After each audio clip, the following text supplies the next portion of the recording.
বন্ধুকে টাকা ধার দিয়েছেন, ধরে নিন ওই টাকা আপনি রাস্তার কোনো ভিখারিকে ভিক্ষা দিয়েছেন, আর ঠিক সেই মুহূর্তে আপনার ওই বহু বছরের আদরের, আবেগের আর ভালোবাসার বন্ধুত্বটাও হারিয়ে ফেলেছেন।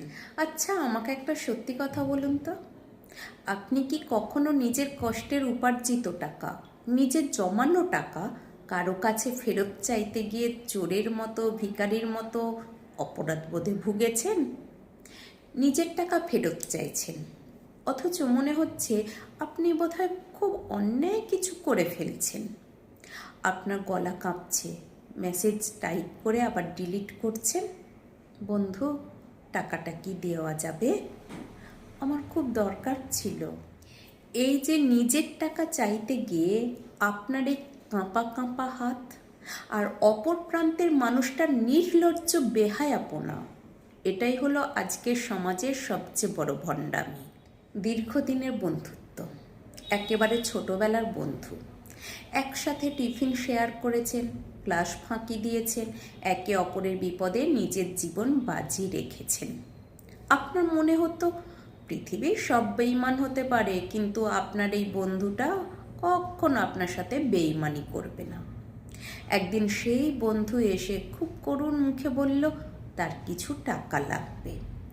আপনি নিজের পকেট খালি করে দরকার হলে বউয়ের গয়না বন্ধক রেখে বা অন্য কারো থেকে ধার করে এনে বন্ধুকে টাকাটা দিলেন, কারণ বন্ধু বিপদে পড়েছে।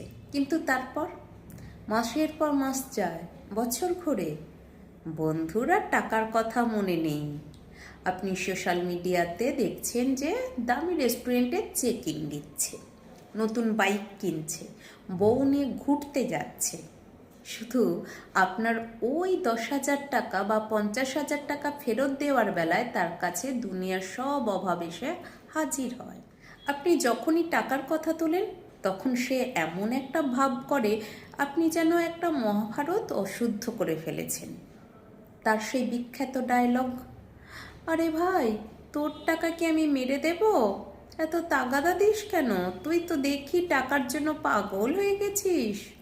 খেয়াল করে দেখুন, যে মানুষটা একদিন আপনার কাছে হাত পেতেছিল সে এখন দাতার মতো কথা বলছে, আর আপনি হয়ে গেছেন স্বার্থপর।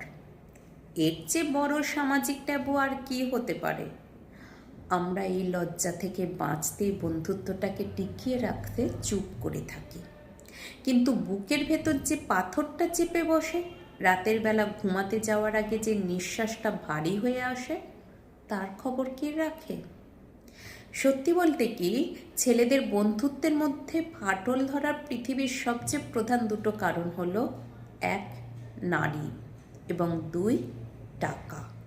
ভাইয়ের সাথে ভাইয়ের সম্পর্ক খারাপ হতে পারে, কারণ সেখানে পৈতৃক সম্পত্তির ভাগবাটোয়ারা থাকে, রক্তের সম্পর্কের ভেতরে একটা জন্মগত স্বার্থের দ্বন্দ্ব থাকে।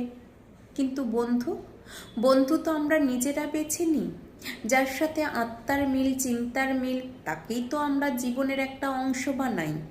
তাহলে এই মহান, পবিত্র আর নিজের হাতে গড়া সম্পর্কটা শুধুমাত্র ওই কয়েকটা কাগজের নোটের কারণে কেন ধ্বংস হয়ে যাচ্ছে?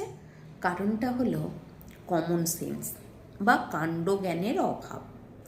আমাদের সমাজের একটা বিরাট অংশের মানুষ এই ন্যূনতম বোধটুকু নেই যে পাওনা টাকা কেউ আমাকে দান করেনি, এটা আমাকে ফেরত দিতে হবে। ঋণের বোঝাকে কতটা ভয়ঙ্কর বলা হয়েছে জানেন? একজন শহীদ, যিনি হাসি মুখে দেশের জন্য, ধর্মের জন্য প্রাণ দিয়েছেন, ঈশ্বর তার সব গুণ মাপ করে দেন, কিন্তু মানুষের পাওনা ঋণের হিসাব তাকে দিতেই হয়। ঋণ পরিশোধ না করা পর্যন্ত শহীদের আত্মাও ঝুলন্ত থাকে, অথচ আপনার বন্ধু আপনার টাকা নিয়ে দিব্যি হাওয়ায় ভাসছে। শেক্সপিয়র আজ থেকে কয়েকশো বছর আগে হ্যামলেট নাটকে লিখে গিয়েছিলেন, ঋণদাতাও হইও না, গ্রহীতাও হইও না, কারণ ঋণ অনেক সময় টাকা এবং বন্ধু দুটোই হারায়। ভাবুন তো, কি নিদারুণ সত্য! আপনি যখন বন্ধুকে টাকা দিচ্ছেন, আপনি আসলে আপনার বন্ধুত্বের কফিনে শেষ পেরেকটুকু ঠুকছেন।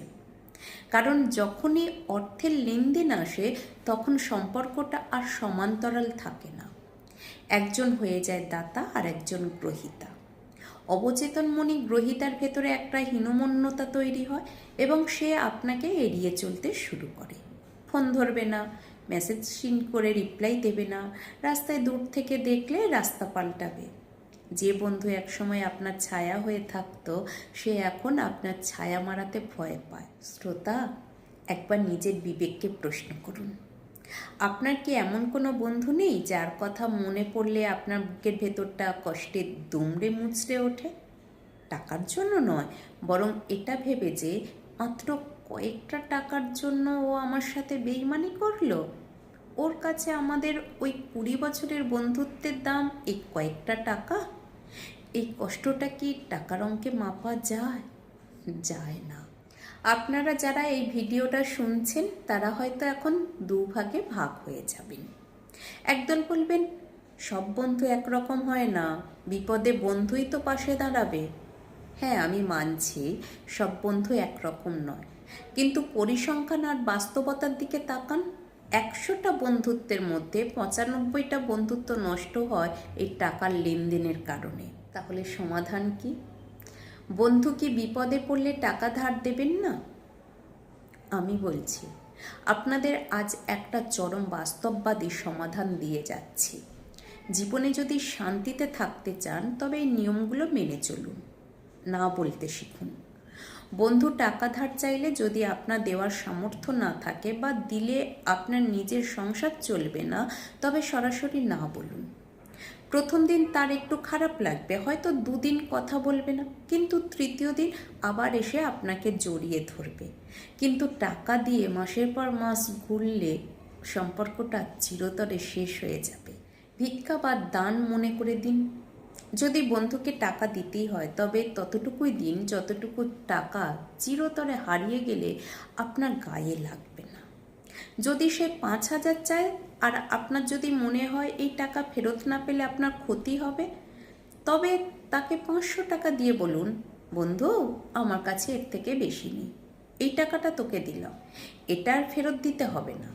এতে বন্ধুত্বের সম্মানও বাঁচল, আপনার পকেটও বাঁচল। পরিষ্কার চুক্তি। যদি বড় অঙ্কের টাকা দিতেই হয় তবে একেবারে প্রফেশনাল হয়ে যান।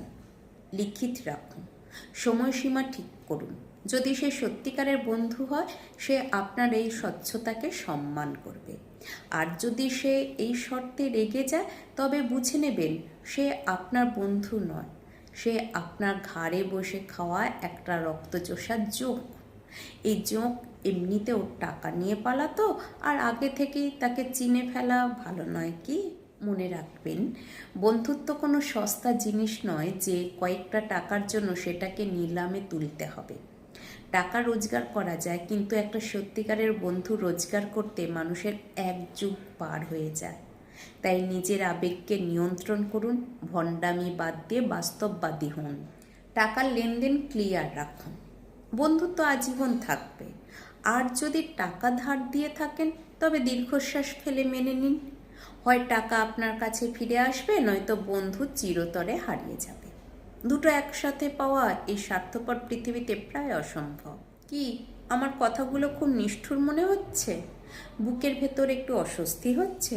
হোক, কিছু সত্য এমন নগ্ন আর তেতোই হয়, আপনি মানুন বা না মানুন। দিন শেষে আয়নার সামনে দাঁড়িয়ে আপনাকে এই সত্যটা স্বীকার করতেই হবে।